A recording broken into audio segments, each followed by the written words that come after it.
3월 둘째 주간 참 좋은 날에 그리고 그 일광 절약 시간이 데일라이트 세이빙 타임, 서머 타임이 시작하는 첫 주간에 이 아침에 예배 나오신 성도들, 평소보다 1시간 일찍 나오는 것이 조금은 힘듭니다.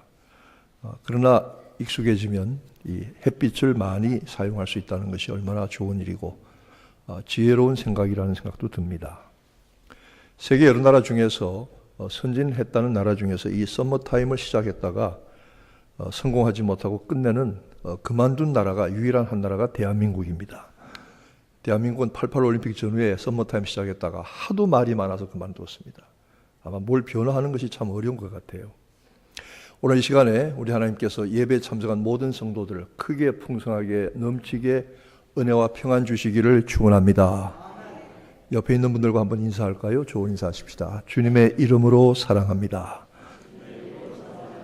주님의 이름으로 축복합니다. 주님의 이름으로 평안하시기를 빕니다.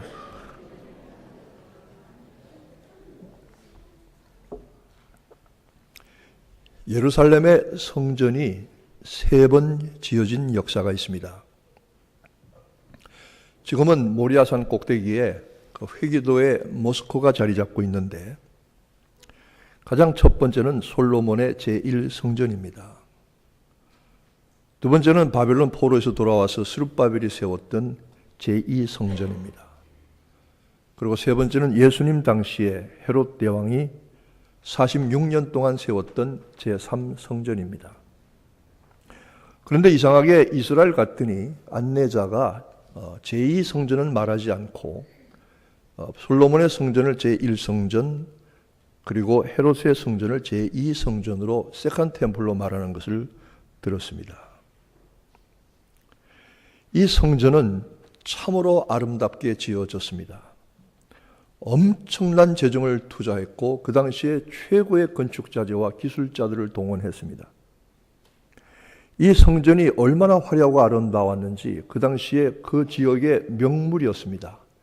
쉽게 말하면 세계 각곳에서 이 성전을 구경하기 위해서 모여온 여행객들이 적지 않았다고 합니다. 심지어는 주 70년에 로마의 티토 장군이 대군을 이끌고 쳐들어와서 예루살렘을 함락할 당시에 엄한 명령을 내리기를 절대로 예루살렘 성전은 손대지 마라. 이와 같은 아름다운 건축은 이 땅에 더 없을 것이다. 그렇게 명령했지만 유대인들이 예루살렘 성전에 들어가서 죽기로 결사항전하는 까닭에 마지막에 눈물을 머금고 예루살렘 성전을 불태운 기록이 있습니다. 이 예루살렘 성전을 지었던 헤롯 대왕은 이렇게 화려하게 예루살렘을 성전을 지은 이유가 있습니다. 왜냐하면 헤롯은 유대인의 왕이지만 유대인이 아닙니다. 그는 절반은 에돔 사람, 이돔의 사람의 피가 흐르고 절반은 이방인의 피가 흐르고 있습니다. 그는 형제간의 치열한 권력 투쟁과 권력 상정을 거쳐서 로마의 황제에게 많은 뇌물을 바치고 유대의 왕자리를 얻었던 이방인입니다. 그는 유대인의 환심을 사기 위해서 유대인으로서 왕비를 맞았고 그리고 46년에 걸쳐서 예루살렘 성전을 지었던 사람입니다. 여러분, 그 당시에 최고의 기술과 자재로 46년을 지었다고 했습니다. 심지어 예수님 계실 때도 그 성전이 다 완공되지 아니했습니다. 우리 아름다운 성전도 한 2년 남짓 걸렸을 텐데 46년이라고 하는 엄청난 세월 동안에 그렇게 화려하게 크고 지었던 성전을 성전에서 나가실 때 제자 중 한 사람이 주님께 물었습니다. 주님이 성전이 참 아름답지 않습니까? 장차 이 성전이 어떻게 될 것입니까? 이 사람의 마음속에는 두 가지의 생각이 있었습니다. 첫째는 성전은 신성 불가침의 구역입니다. 거룩한 곳입니다. 하나님의 이름을 두셨고 하나님의 이름으로 불리는 하나님의 집이며 예배의 자리입니다. 이 성전이 어떻게 무너질 수가 있겠습니까? 두 번째로 이렇게 많은 인간적인 노력과 수고로 화려하게 세운 이 건물이 어떻게 무너질 수가 있겠습니까? 그때 예수께서 대답하시기를 내가 너에게 이르노니 이 성전이 장차 돌 하나도 돌 위에 덧놓이지 아니할 것이다. 실제로 주후 70년에 로마의 티도 장군이 예루살렘을 함락하면서 이 성전을 불태워서 완전히 잿더미로 만들고, 그리고 모든 사람들을 포로로 잡아가고 거기 있는 모든 성전의 기명들을 다 빼앗아서 어디론가 옮겼습니다.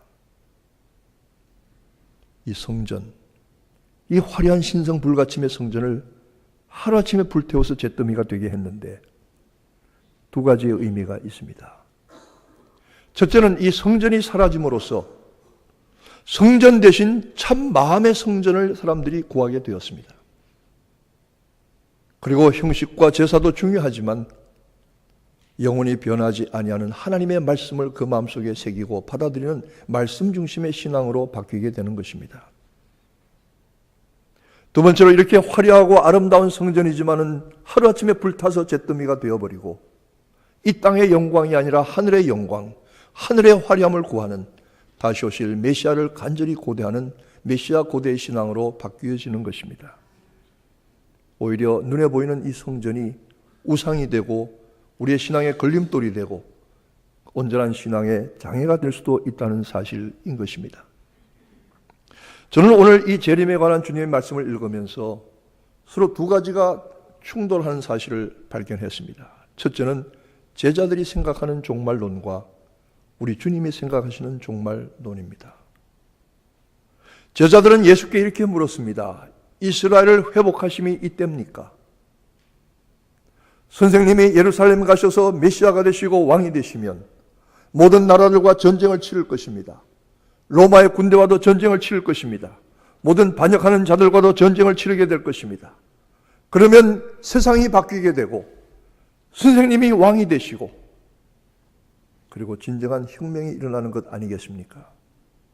이것은 인간적이고 역사적인 종말을 말합니다. 그러나 우리 주님께서는 인간적인 역사적인 종말을 말씀하시는 것이 아니라 영적인 그리고 우주적인 종말에 대해서 말씀하고 있습니다. 진정한 혁명과 변화는 제도가 바뀐다든지 왕조가 바뀐다든지 왕이나 권세자들이 바뀐다든지 나라가 바뀐다고 해서 이루어지는 것이 아닙니다.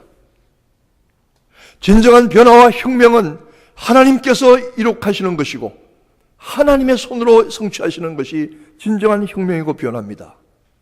그런데 이것은 우주적인 것입니다. 재림의 징조에 대해서 몇 가지로 말씀합니다. 거짓 그리스도가 사방에서 택하신 자들도 표적과 기사로 미혹하게 하리라. 오늘 시대는 거짓 그리스도인들이 거짓 그리스도가 얼마나 많은지 모릅니다.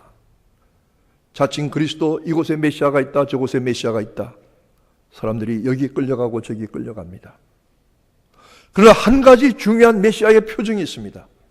어느 누구도 부정할 수 없는 메시아, 다시 오실 재림의 주님은 그가 오실 때에 그가 오시는 그 모습에 심지어는 불신자들조차도 그를 알아보고 통곡하고 애통하며 택한 백성들은 춤추며 기뻐하며 영접하는 그분이야말로 진정한 재림의 주님 그리스도이십니다.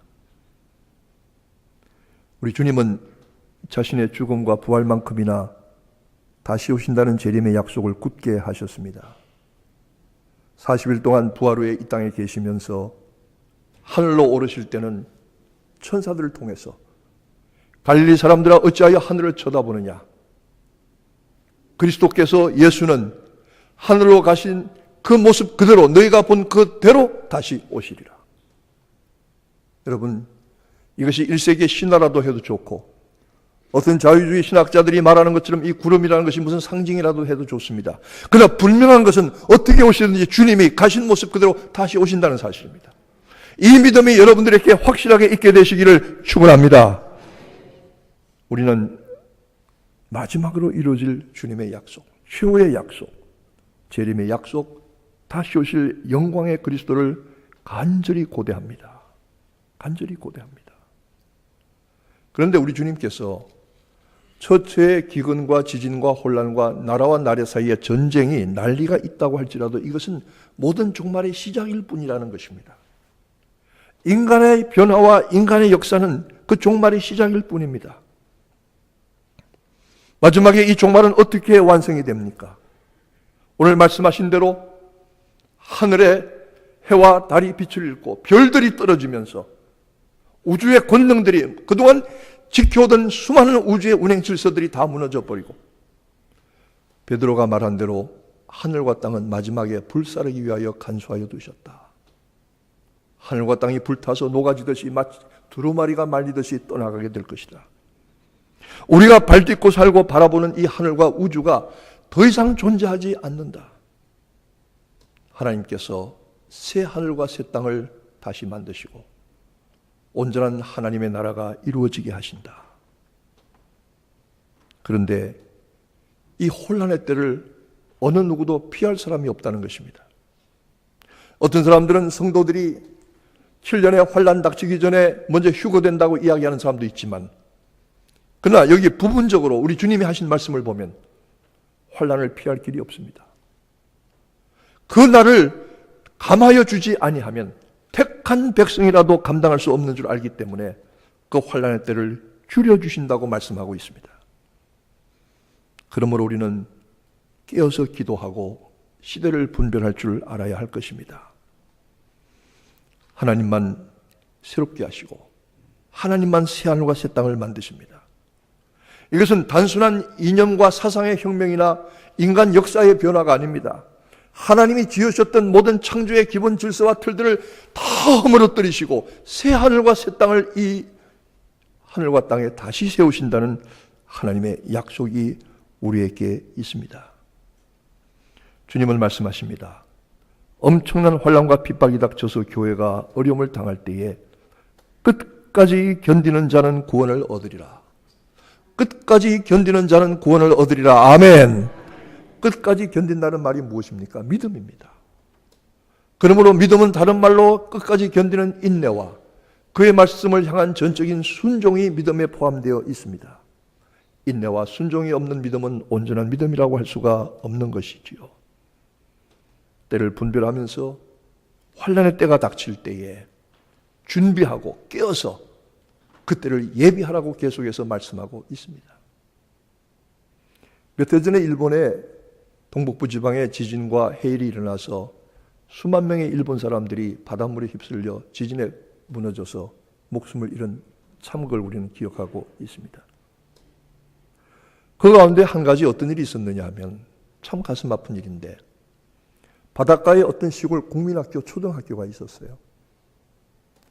지진이 나서 땅이 흔들립니다. 바닷물이 넘쳐옵니다. 해일 경보, 쓰나미 경보가 내려왔습니다. 선생님과 교장 선생님들이 학생들을 다 학교 운동장에 나오라고 했습니다. 대피시킬 준비를 하는 겁니다. 그런데 문제는 선생님들 사이에 토론이 벌어졌습니다. 그 급한 시간에 정부에서 내려준 매뉴얼이 있습니다. 지침이. 비상시에 대비책이 있습니다. 그 책을 가져다 놓고 그걸 들춰보면서 지금 이거 어떻게 되느냐, 이게 높은 데로 가야 되느냐, 산으로 가야 되냐, 옥상으로 가야 되냐, 그것 가지고 싸우는 바람에 시간을 지체해서 바닷물이 운동장까지 몰려 들어왔습니다. 일부 학생들은 소리를 지르면서 산으로 도망갔고요. 그건 매뉴얼 보고 어디로 어떻게 도망가야 되느냐고 연구하고 있다가 80명의 학생들, 어린 학생들과 20명의 교사들이 다 휩쓸려 갔습니다. 참 비참한 일입니다. 여러분, 한국에서 이런 일이 일어나면 운동장에 모이기 전에 다 도망갔을 것입니다. 여러분 생각에는 나는 참 평소에 침착하고 이성적인 사람이니까 이런 일이 있으면은 다 그때는 잘 헤쳐나갈 수 있을 거야. 한번 해보세요. 한번 해보세요. 총알이 날라오면 내가 옆으로 피할 수 있을 거야. 한번 해보세요. 제가 캘리포니아에서 지진을 겪어봤는데요. 새벽 3시, 4시에 지진을 겪어봤는데 막 침대가 춤을 추고 책장이 무너지고 집이 흔들흔들 하는데 한 1분 지나가는데 정신이 아뜩 하면서 아무것도 생각할 수가 없더라고요. 얼마 후에 여진이 한번 또 휩쓸고 지나가는데 완전히 판단 정지예요. 어디로 가야 할지 어떻게 할지 전혀 분간이 안 되는 거예요. 오늘 이 시대가 얼마나 혼란한 시대인지 모릅니다. 우리가 평소에는 자신 있게 살고 큰 소리 치며 살지만 어떤 일이 우리에게 어떻게 언제 닥칠지 아무도 모릅니다. 메뉴를 펴놓고 산으로 가나 옥상으로 가나 옥신각신하다가 바닷물에 휩쓸어 들어가는 이 어리석은 인생들이 아니라 평소에 재림을 소망하고 고대하고 준비해서 주님이 오시는 그때에 주님이 우리를 부르실 때에 다 달려나가는 준비된 성도들 되시기를 주님의 이름으로 축원합니다. 오늘 우리는 평범한 일상생활 가운데서도 오히려 재림의 고대와 소망을 굳게 품어야 합니다. 그래야만 그때가 닥쳐와도 준비되고 감당하고 이기게 될 것입니다. 1943년에 일본 제국주의가 한국에 있는 정통교단 두 교단을 강제로 해산시켰습니다. 교역자들과 교회 중직자들을 잡아가서 고문을 했습니다. 신자들을 강제로 흩어서 다른 데로 가게 하고 그리고 교회 문에다가 못을 박았습니다. 이제 더 이상 이 교회는 존재하지 않는다. 이곳은 예배를 허락하지 않는다. 그리고 그 교회당을 전부 군복 만드는 공장이나 가만히 짜는 공장으로 만들었습니다.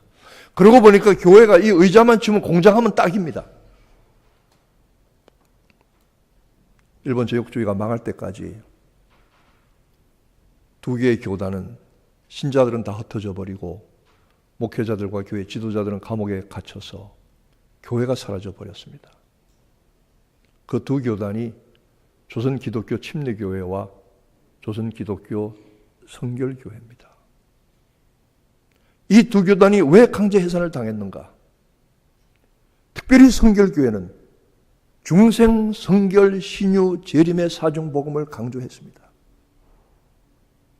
그 중에 마지막이 그리스도가 다시 오셔서 심판주와 구원의 주로 오신다는 재림에 대한 확실한 성경적인 믿음입니다. 중생, 성결, 신유, 재림은 가장 확실한 성경적인 전도 표제입니다. 한국에는 약 3,000개의 성결교회가 있습니다. 우리 미국에는 한 200교회의 성결교회가 있습니다. 강제로 해산당했다가 다시 재건하는데 많은 어려움을 겪었습니다. 그러나 이 재림의 신앙 하나 때문에 혹독한 핍박과 박해를 겪었지만 그것은 오히려 우리의 자랑스러운 신앙 유산입니다.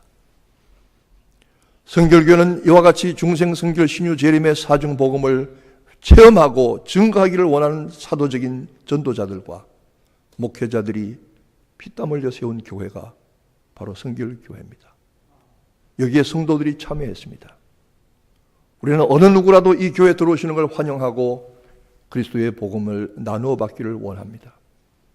그러나 성결교회 중생, 성결, 신유, 재림을 강조하는 이 성결교회는 나의 피요, 나의 존재 자체요, 나의 본래의 근원인 것입니다. 이곳에 와서 세례를 받으시고 직분을 받고 입회의 서약을 한 분들은, 이곳에 와서 목사와 장로와 권사와 집사가 된 분들은 성결교회 헌법과 신학과 지도 이념에 순종하겠다고 공개적으로 약속을 하고 이 자리에 앉아 있는 것입니다.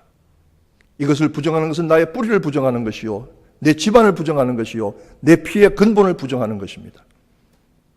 소중한 신앙의 유산, 사중복음, 중생, 성결, 신유, 재림을 교회는 어린 아이들에 이르기까지 어떻게든 가르쳐서 사중복음의 성경적인 믿음의 체험, 구원의 진리를 깨닫게 해야 될 유산을 우리가 가졌고 물려줘야 될 책임이 있습니다. 여기서 우리는 벗어날 수 없는 것이지요. 그 중에 하나, 중생, 성결, 신유, 재림을 강조할 때 일본 제국주의는 성결교회 교역자들을 잡아다가 두들겨 패면서 고문했습니다. 이렇게 물었습니다. 황공하옵게도, 그들은 일본 천황을 얘기할 때 꼭 그렇게 얘기합니다. 황공하옵게도 덴노이까, 천황폐하가 예수가 재림하면 심판받느냐 물었습니다. 그때 많은 교역자들과 교회 지도자들은 분명히 대답했습니다. 그렇습니다. 예수가 심판주요, 재림주요, 하나님의 아들이시요 하나님이십니다. 모든 피조물들은, 인간들은 그 앞에서 심판을 받습니다. 천황폐하도 심판을 받습니다. 천황폐하는 신인데 아닙니다. 참신은 오직 하나님 한 분이십니다. 그렇게 해서 목숨을 걸고 순교의 길을 갔던 성도들이 한둘이 아닙니다. 우리는 이 신앙을 지키고 있습니다. 소중한 신앙, 재림의 신앙입니다. 여러분, 가장 건강한 신자는 이 재림의 신앙이 분명한 신자입니다. 다시 오실 주님을 간절히 고대하며 주님을 바라보며 그의 오실 그날, 마치 신랑이 오실 그날 예배하는 신부처럼 자기를 준비하고 단장하고 믿음으로 깨어있는 성도가 가장 건강한 성도입니다. 여러분, 영적으로 가장 건강한 성도들이 되시기를 축원합니다. 교회도 이 믿음이 분명한 교회가 건강한 교회입니다. 재림의 신앙, 복음 중에 복음입니다. 살아있는 믿음을 가진 사람입니다. 나의 간절한 고대와 소망대로 살아있는 동안 우리 주님이 오시지 않는다고 할지라도 하나님의 때에 하나님의 일을 이루실 줄로 믿는 것입니다. 여러분, 신자가 가진 가장 소중한 믿음의 시금석이 무엇입니까? 재림의 소망입니다. 아인슈타인 박사는 이렇게 말했습니다. 오늘 이 시대가 금박칠한 도금한 문화와 같다. 겉으로 보면 화려하고 번쩍번쩍하고 값비싼 것 같은데 조금만 칼로 긁어보면 속에 납덩어리가 들었다. 겉으로는 신앙생활 잘하는 것 같고 겉으로는 믿음생활 오래 한 것 같지만 정말 주님이 오시는 주님의 재림을 간절히 고대하며 어떤 환난과 어려움도 믿음으로 지키고 견디는 정금 같은 속속들이 금 같은 믿음을 가진 성도들, 재림신앙의 확실한 성도들이 되어지기를 다시 오실 주님, 심판과 구원해 주러 오실 주님의 이름으로 축원합니다. 주님의 이름으로 축복합니다. 기도하겠습니다.